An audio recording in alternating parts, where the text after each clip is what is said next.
Namaskar, Bozo, good morning.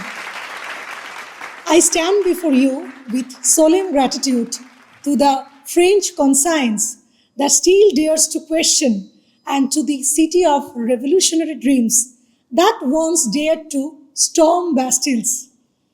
You have not merely invited an author from India. You have summoned a chronicler of eraser, a daughter of colonized soil, a literary exorcist of inherited silences, a custodian of rage coded in footnotes and fictions. It is a peculiar privilege to speak in Paris, a city that taught the world how to intellectualize the rebellion. But tonight, I'm not here to chant the liberté, fraternité, or égalité. I am here to disrobe the euphemism, to excavate the entrails of a legacy so artfully perfumed that we forget the stench of its origins. From colonized to commodified, women were never ever freed. I am here to speak of what the empire did not leave behind, but left within us, in our anatomies, our etiquettes, our economies, and our editorial standards. I am here to confront the commodification of the female from the transformation of women's bodies, stories, and identities into objects of traits, tourism, titillaism, and tokenism. Let us begin with all empire buildings begins with the mythology.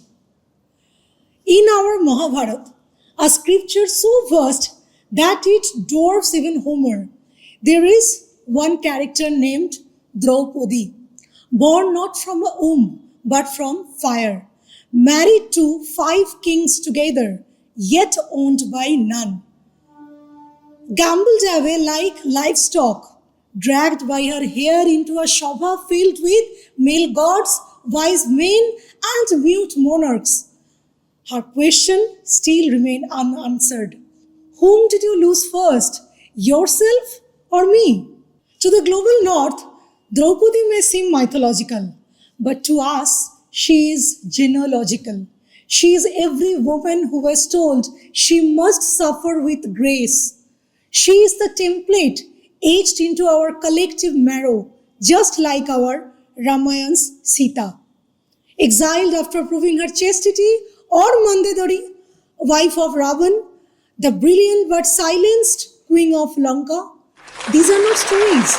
They are systematic scripts, repeated, refined, and ultimately commodified by patriarchy and power alike. And then came the British. They did not burn these scripts, they indexed them, they catalogued them, they legitimized them through Orientalist scholarship, repackaging native patriarchy as civilizational authenticity, and the result, a new architecture of domination, where Indian women were not liberated but reclassified from goddess to widow, from wife to whore. Each role came with market value. Under Queen Victoria's crown, Indian women were turned into data, case studies, and visual specimens. Some were trafficked into brothels in Rangoon and Calcutta and several other cities. Others, like the protagonists of my novel, like Chronicles of the Lost Daughters, or the brides who didn't return back from the Black Sea, they were shipped to the Latin America as indentured laborers or at the Andamans as convict brides, forced into state-sanctioned marriages with male prisoners to help populate a penal colony, a colonial breeding ground masquerading as a reform. Even the dead were not spared. In photography exhibitions across this Europe, London, Paris, the sari-clad widow of our country was paraded as a symbol of Oriental melancholy. The tribal woman's tattooed body became ethnographic pornography for European gazes. Pain was aestheticized, suffering stylized, and the female body became not only a possession but a commodity. Before they mined our coal, they actually mined our hymens. Before they redrew our borders, they rewrote our womanhood. Before they exported the tea from Assam, from Darjeeling, they imported girls. My name is Debarati Mukhopadhyay, and I'm not here to entertain the Paris audience. Actually, I'm here to examine. In my recent novel, The Brides Who Never Returned from the Black Sea, I trace the journey of women trafficked across Asia and Europe under the camouflage of marriage, tradition, and missionary reform. Some were sold as child brides to American merchants. Others were lured by fake suitors to distant lands where their names and narratives just vanished. But I do not stand here tonight as a historian of past injustice. I stand here to confront its contemporary avatars, the sleek, algorithmic successors of imperial commodification. India gained political independence in 1947. France exiled in the China, Algeria, West Africa. New flags flew, new constitutions were drafted. But did freedom reach the kitchen fire, the wedding altar, the uterus? I doubt. Today in South Asia, if we go through the statistics, over 1.5 million girls are married before age 80 every single year. Over 19% of Indian women have access to formal employment, only 19%. Marital rape remains legal in the world's largest democracy. Marital rape is not illegal in India. And over 30,000 dowry deaths have been reported in the last decades. This is not residual patriarchy. Rather, this is the refined patriarchy now fused with the commodification of the female condition. Her trauma is monetized, her strength is sold, her identity is photoshopped for engagement metrics. In our Hindu religion, we worship Devi Durga, the goddess who slays the demons.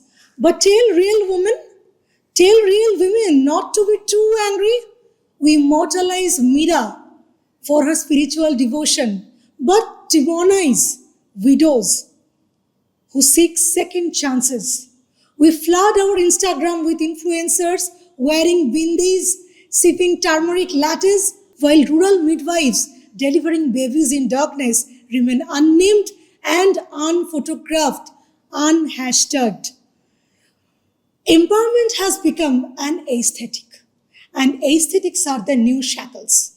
This is commodity feminism, where identity becomes the branding and liberation is a lifestyle filter, nothing else. I scroll through reels celebrating the fierce femininity and I flinch, not because they are false, but because they are incomplete.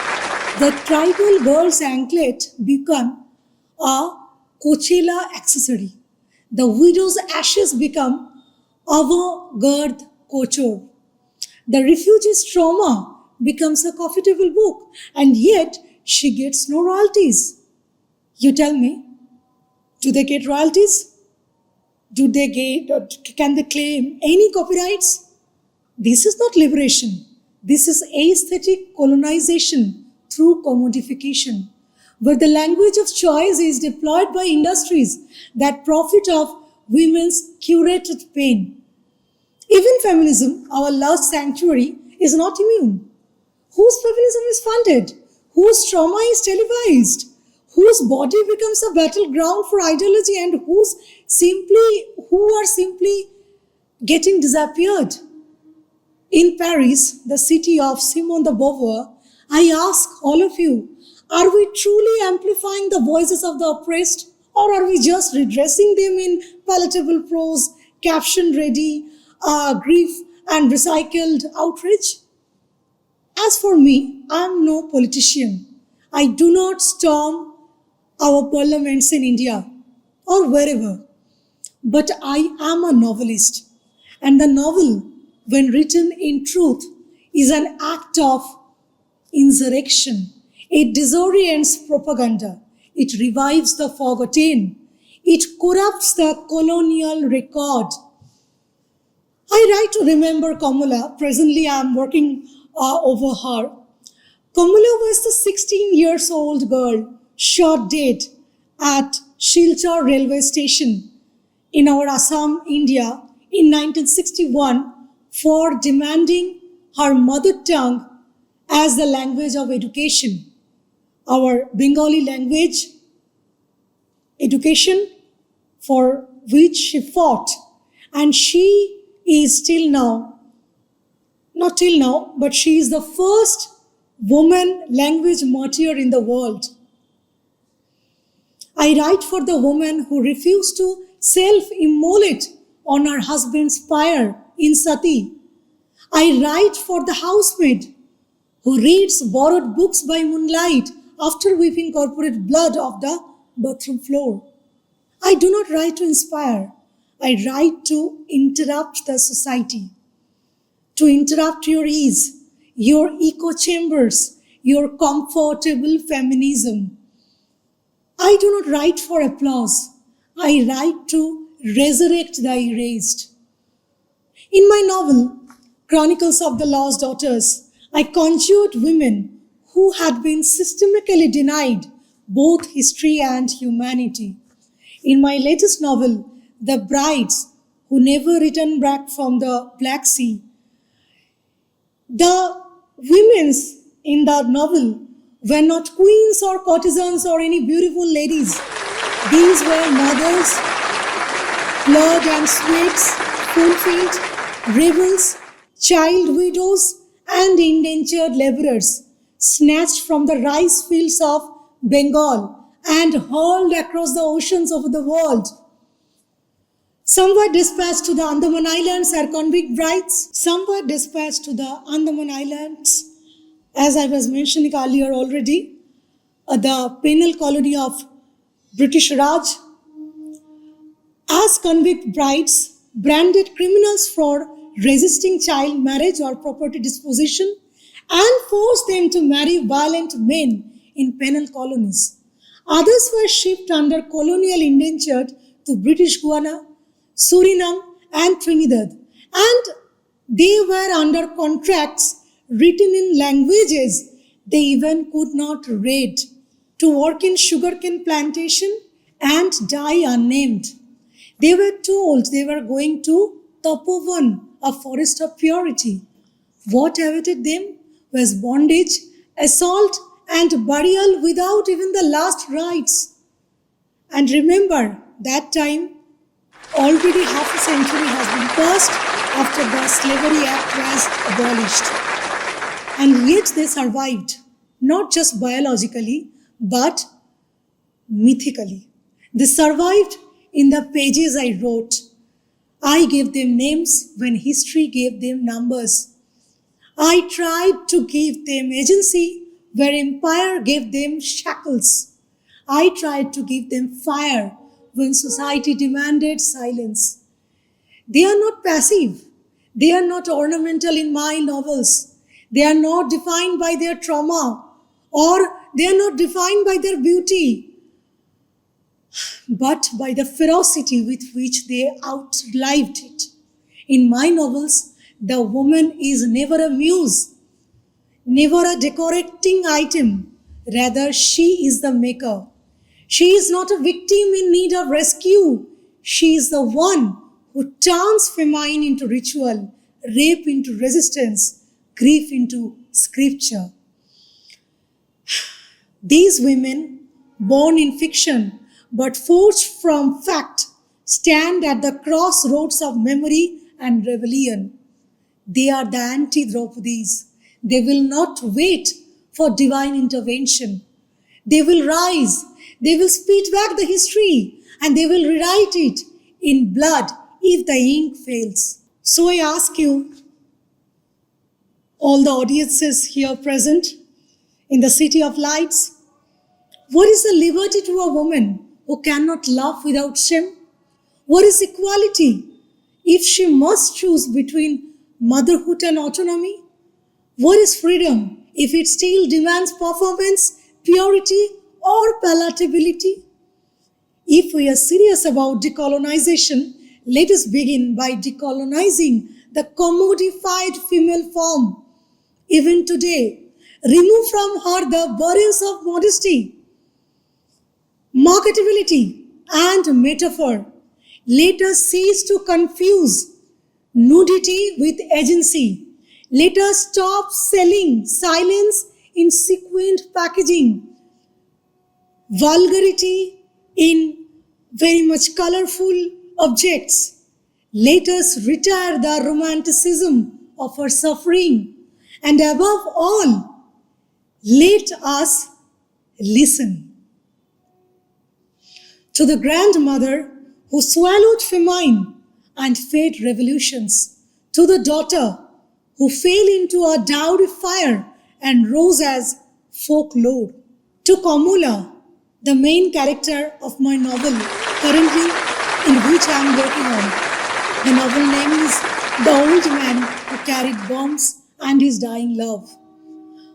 To the Kamula, the girl who carried a placard, not a gun, and still fell without monument, without memory, because until she is free, utterly, unequivocally, unapologetically free, none of us will be free. Mercy, dhanyabad, thank you, and au revoir.